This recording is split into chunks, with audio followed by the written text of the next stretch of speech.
Hello दोस्तों, welcome है आप लोगों का आज के सेशन में। और हमारा आज का जो सेशन है दोस्तों, उसमें हम क्या पढ़ने वाले हैं वो मैं आपको पहले ही बता दूं। आज हम पढ़ने वाले हैं जॉइंट्स के बारे में। ठीक है, आज हम पढ़ेंगे कि किस तरीके से आपके शरीर के जोड़ जो है वो काम करते हैं और बेसिकली कहाँ कहाँ किस प्रकार का जॉइंट मौजूद होता है उसके बारे में हम लोग देखेंगे। दोस्तों, ये पूरा कंकाल तंत्र का इमेज है। ऑलरेडी मैंने आपको अपने चैनल पे कंकाल तंत्र के बारे में बहुत कुछ पढ़ा दिया है। आज हम लोग बात करेंगे जोड़ों के बारे में, यानी कि कौन सा जोड़ कहाँ मौजूद होता है और उसका किस प्रकार से आपके शरीर में वर्क है। ठीक है, बात करते हैं दोस्तों यदि हम सभी जोड़ों के बारे में, तो सबसे महत्वपूर्ण बात जो आपकी आती है वो आती है कि सबसे पहले हमें कुछ हड्डियों के नाम मालूम होने चाहिए।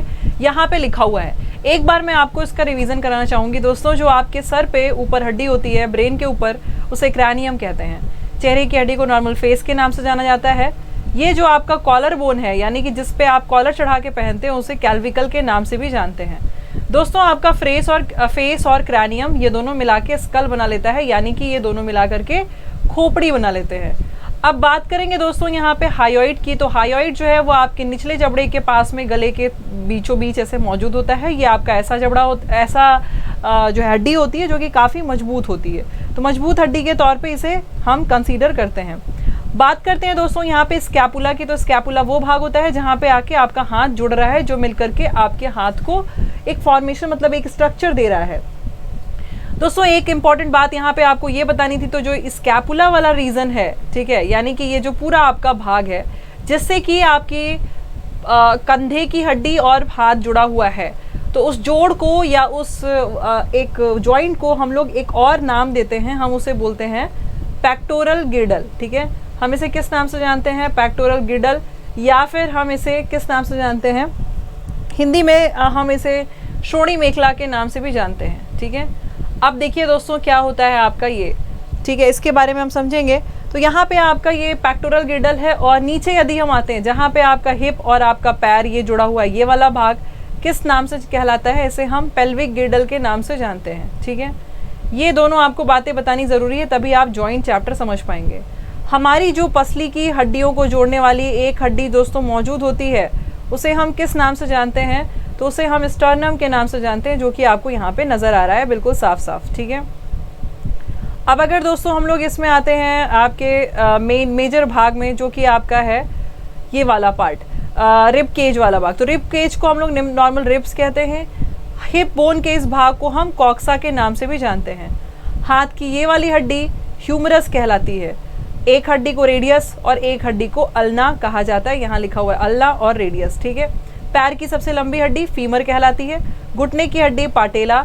नीचे की पैर के निचले हिस्से में टीबिया और फिबुला पाया जाता है। उसके बाद आपका टार्सल वाला भाग आता है, जहाँ से आप पैर को मोड़ पाते हैं। जहाँ से उंगलियाँ शुरू होती हैं उसे मेटाटार्सल। पूरी उंगलियों को फैलेंजेस के नाम से जानते हैं। उसी तरीके से कलाई में आप कार्पल्स आपका मौजूद होता है। आगे कलाई के आगे जो मतलब उंगलियों के जोड़ हैं वो मेटाकार्पल्स कहलाते हैं और उंगलियों को हम फैलेंजेस के नाम से जानते हैं। तो ये था दोस्तों आपका, हम बात कर रहे थे जिसके बारे में, आपका जो है पूरा नॉर्मल बोन।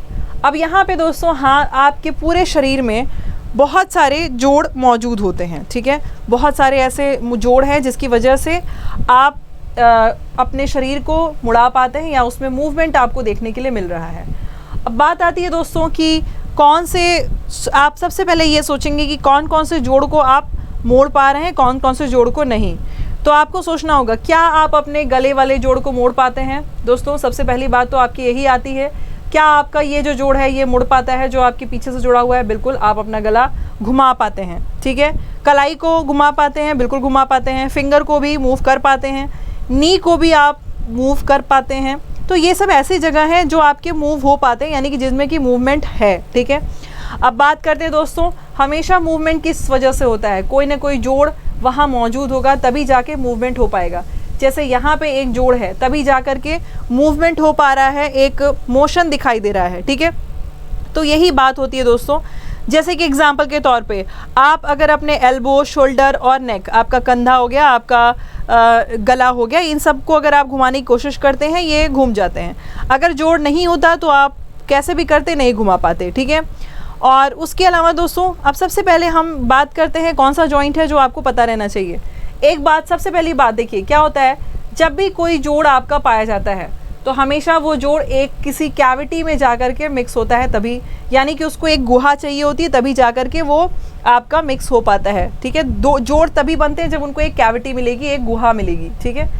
उसी प्रकार से सबसे पहला जॉइंट आपका होता है पाइवट जॉइंट। इसे हम लोग पाइवट जॉइंट के नाम से जानते हैं दोस्तों, जो आपको यहाँ पे नज़र आ रहा है। यानी कि आपके वर्टिब्रल कॉलम, इसे वर्टिब्रल कॉलम कहते हैं, इसे मेरुदंड कहते हैं। मेरुदंड और आपके ये पूरा जो ये कंकाल वाला भाग है, इसे हम किस जॉइंट के, यहाँ पे कौन सा जॉइंट मिलेगा, पाइवट जॉइंट इसको कहते हैं, ठीक है। इससे क्या होता है, इससे आप अपने सर को घुमा पाते हैं आगे पीछे जहाँ भी आपकी मर्जी होती है। जैसे कि देखिए इस इमेज में ये आपको घूमता हुआ नज़र आ रहा है, ठीक है। अब इसमें सबसे मेजर बात क्या होती है आपको याद रखना है, हम बात करेंगे आपके शरीर में कुछ ऐसे जोड़ होते हैं जिसे हम हिंज जॉइंट के नाम से भी जानते हैं। दूसरा आपका हिंज जॉइंट है। हिंज जॉइंट में क्या होता है, देखिए हिंज जॉइंट में दोस्तों आपको ऐसे जोड़ मिलेंगे जो एक जगह पे फिक्स होता है और वहाँ से मूवमेंट पॉसिबल होता है। जैसे आप यहाँ पे देख पा रहे हैं, ये एक जगह पे फिक्स है और जैसे दरवाजे का कब्जा काम करता है वैसे ये काम कर रहा है। ध्यान से देखिए, ये बिल्कुल दरवाजे के कब्जे जैसा ये काम कर रहा है, ये आपका हिंज जॉइंट कहलाता है। इसमें क्या होता है, ऐसा मूवमेंट आपको कहाँ कहाँ देखने को मिलेगा, आपके ये जो पोर्शन है आपका एल्बो वाला, वहाँ पे आपको ये मूवमेंट देखने के लिए मिलेगा, ठीक है। और उसके अलावा दोस्तों आपके जो और भी जॉइंट हैं जिसमें आपको इस तरीके का मूवमेंट देखने को मिलेगा, तो उसमें आपका क्या आ जाता है, उसमें आपका जो है नी वाला रीजन भी आ जाता है। नी और एल्बो, इन दोनों में आपको ये चीज़ें मिलेंगी, ठीक है। तो दो आपके ऐसे जोड़ हैं जो आपको यहाँ पे देखने को मिलते हैं। अब बात करते हैं दोस्तों दूसरे हम जॉइंट की। ये वाला जॉइंट आपका क्या कहलाएगा, हिंज जॉइंट के नाम से जाना जाता है। तो याद रखेंगे आपका नी और आपका एल्बो, इन दोनों में जो आपका बेसिकली जॉइंट है इसे हम हिंज जॉइंट के नाम से भी जानते हैं। दूसरा आपका क्या होता है दोस्तों, ग्लाइडिंग जॉइंट। ग्लाइडिंग का मतलब क्या होता है, जहाँ पे सरकने का कुछ पॉसिबिलिटी होता है उसे हम ग्लाइडिंग जॉइंट के नाम से जानते हैं। जहाँ पे आराम से सरकाव जो है या हल्का सा आपको फ्लेक्सिबिलिटी महसूस होती है, ठीक है। जैसे पैर का ये भाग, ठीक है, देखिए कैसे ये पैर ऊपर नीचे कर पा रहे हैं आप। तो ये जो इस प्रकार का जॉइंट है इसे हम ग्लाइडिंग जॉइंट कहते हैं। ये सिर्फ और सिर्फ आपके पैर में ही मौजूद होता है, ठीक है। दोस्तों जॉइंट को अगर अच्छे समझना है तो एक्सरे को देखिए। एक्सरे जब आप देखेंगे तो आपको मालूम चलेगा कि किस तरीके से ये सारे जॉइंट जो हैं वो होते हैं। तो देखिए कुछ इस प्रकार से यह आपका जॉइंट जो है वो मूव करता है। अब आ जाते हैं हम लोग दोस्तों, ग्लाइडिंग जॉइंट हो गया, याद रखेंगे पैर वाले भाग में। हिंज जॉइंट आपके जहाँ पे नी और एल्बो होता है उसमें मौजूद होता है। पाइवट जॉइंट के बारे में बात करें तो पाइवट जॉइंट आपका वर्टिब्रल कॉलम के पास जो है वो मौजूद होता है, ठीक है। उसके अलावा दोस्तों अगर हम बात करें सैडल जॉइंट की, एक और जॉइंट आपका बचता है सैडल जॉइंट जिसे कहते हैं। सैडल जॉइंट कहाँ पाया जाएगा, सैडल जॉइंट जो दोस्तों आपकी जो अंगूठा है, अंगूठे में वो मौजूद होता है, ठीक है। अंगूठा आप बहुत पीछे तक मिक्स करा लेते हैं, यानी कि इस भाग में आपका सैडल जॉइंट पाया जाएगा, ठीक है। सैडल जॉइंट आपका यहाँ पे होता है। एक और आपका बचता है बॉल और socket joint. Ball socket joint कहाँ रहेगा, यहाँ इस भाग में, यानी कि इस तरीके से कंधे का एक भाग है और यहाँ से हाथ इसमें गया रहता है। तो ये जो पार्ट है इसे हम किस नाम से जानते हैं, इसे हम कैविटी के नाम से जानते हैं, इसे हम गुहा के नाम से जानते हैं। और ये गुहा आपके ह्यूमरस वाले भाग को अटैच होने में मदद कर रही है। तो यहाँ पे कौन सा जॉइंट होगा, तो इसे हम कहेंगे बॉल और सॉकेट जॉइंट, ठीक है। किस नाम से जाना जाएगा, बॉल और सॉकेट जॉइंट। ये वाला भाग देखेंगे आपका हिप बोन जो है इसमें पैर आकर के जुड़ा हुआ है, यहाँ पे भी क्या मिलेगा, बॉल और सॉकेट जॉइंट आपका मिल जाएगा। तो एक बार लास्ट रिवीजन कर लेते हैं, मैंने आपको किन किन चीज़ों के बारे में बताया आपके शरीर में जो जॉइंट्स हैं। दोस्तों आपके शरीर में बेसिकली जॉइंट जो है ना वो 3 प्रकार का होता है। एक को हम बोलते हैं जो बिल्कुल परफेक्ट जॉइंट है। परफेक्ट जॉइंट का क्या मतलब होता है, जो बहुत अच्छे से फिक्स है और आगे पीछे मूव करने में मदद कर रहे हैं। दूसरा आपका हो जाता है इम्परफेक्ट, यानी कि जो बहुत अच्छे से फिक्स नहीं है, हल्के फुल्के मूवमेंट में मदद कर रहे हैं। तीसरा होता है आपका इमूवेबल जॉइंट, यानी कि जो मूव नहीं कर पा रहे हैं, उस जॉइंट की हम बात करेंगे। अब यहाँ से स्टार्ट करते हैं दोस्तों, परफेक्ट जॉइंट में आपका क्या क्या आ जाएगा। परफेक्ट जॉइंट में आपका बॉल और सॉकेट जॉइंट आएगा, जिसमें कि मैंने आपको 2 एग्जाम्पल बताए। एक क्या आ जाएगा, आपका शोल्डर वाला जो जॉइंट है वो आ जाएगा। दूसरा आपका जॉइंट जो आएगा वो हिप जॉइंट आ जाएगा, ठीक है। अब उसके बाद हम आते हैं दूसरे वाले में। इसी में दूसरा क्या आ जाता है आपका, हिंज जॉइंट भी इसी में आ जाता है, ठीक है। हिंज जॉइंट में क्या आएगा आपका, हिंज जॉइंट में आपको मैंने यहाँ पे इमेज दिखाया, आपके नी और एल्बो वाला भाग इसके अंतर्गत आ जाएगा, ठीक है। यहाँ पे वो भी मैं आपको लिख दे रही हूँ। याद रखेंगे आपका नी और आपका एल्बो, ठीक है, ये दोनों, यानी कि ये यहाँ पे जो जॉइंट है वो और आपका ये वाला जो पार्ट है ये दोनों जॉइंट आपके हिंज जॉइंट के तौर पे जाने जाएंगे, यानी कि दरवाजे के कब्जे जैसा ये होता है। ये कैसा होता है, जैसे सॉकेट में बॉल को हम फिक्स कर दे रहे हैं। उसके बाद आपका दोस्तों अगर हम इम्परफेक्ट में आए, अगर हम इम्परफेक्ट में आते हैं तो इसमें आपको दो जॉइंट मिलेंगे जिसे हम जानते हैं ग्लाइडिंग जॉइंट के नाम पे, ठीक है, ग्लाइडिंग जॉइंट, और आपका दूसरा जो है सैडल जॉइंट, ये इसमें आ जाएगा। अब बात करें अगर ग्लाइडिंग जॉइंट की, तो ग्लाइडिंग का मतलब क्या हो गया, जहाँ पे एक दो हड्डियाँ आपस में सिर्फ मिक्स हो जा रही हैं, ठीक है, जैसे कि आप यहाँ पे देख पा रहे हैं ग्लाइडिंग जॉइंट।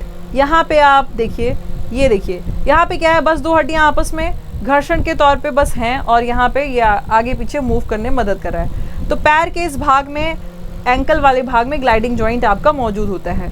और कहाँ पे होता है आपका ग्लाइडिंग जॉइंट, अगर मैं वो आपको बताऊँ तो इस इमेज में आप देखेंगे एक ध्यान से, ये भाग जो है यहाँ पे भी ग्लाइडिंग जॉइंट मौजूद है। ग्लाइडिंग का मतलब होता है एक दूसरे के पास, एक दूसरे के ऊपर हल्का सा चढ़े हुए हों तभी जा करके वो जुड़ पाएंगे, ठीक है। तो ये ग्लाइडिंग जॉइंट यहाँ भी आपका पाया जाता है। उसके बाद दोस्तों हम बात करें अगर सैडल जॉइंट की, तो सैडल जॉइंट वहाँ पे होता है जो आपका कलाई और अंगूठे के बीच में जो जॉइंट है ये आपका सैडल जॉइंट कहलाएगा, ठीक है।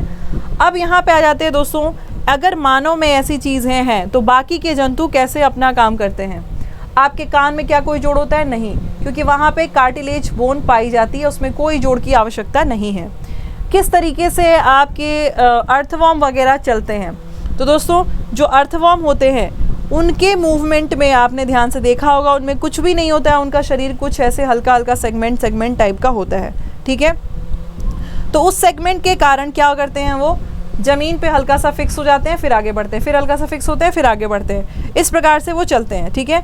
तो बेसिकली इन लोगों में अगर आपसे कोई पूछे तो आप बोलेंगे सिर्फ मसल्स का एक्सपेंशन होता है, यानी कि मांसपेशियों का फैलाव होता है जिसकी वजह से ये चल पाते हैं। और एक्सपेंशन या रिलैक्सेशन मतलब दोनों चीज़ें होंगी, सिकुड़ेगा और फैलेगा, ठीक है, सिकुड़ना और फैलना वाला काम होता है, तभी अर्थवॉर्म यानी कि केचुआ चल पाता है, ठीक है। तो यही है, पहले ये अपना बॉडी को हल्का सा ग्राउंड में फिक्स करता है, ज़मीन पे फिक्स करता है।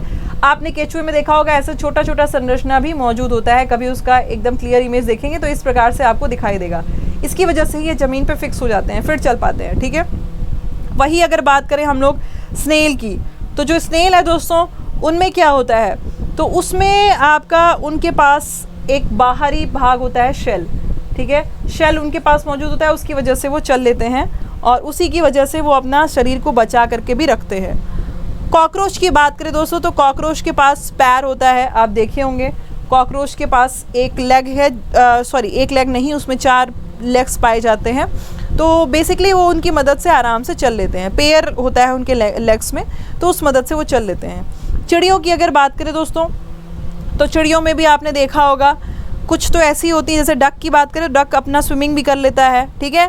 और उसके अलावा अगर हम बात करें नॉर्मल चिड़िया लोगों की, तो उनमें क्या होता है कि उनका जो हड्डी होता है वो उनके बिल्कुल जो थोरैक्स वाला भाग है, यानी कि जो वक्ष भाग है, उससे जुड़ा हुआ रहता है, जिसकी मदद से वो आराम से उड़ पाते हैं। बात करते हैं दोस्तों अगर फिशेस की, यानी कि मछलियों की।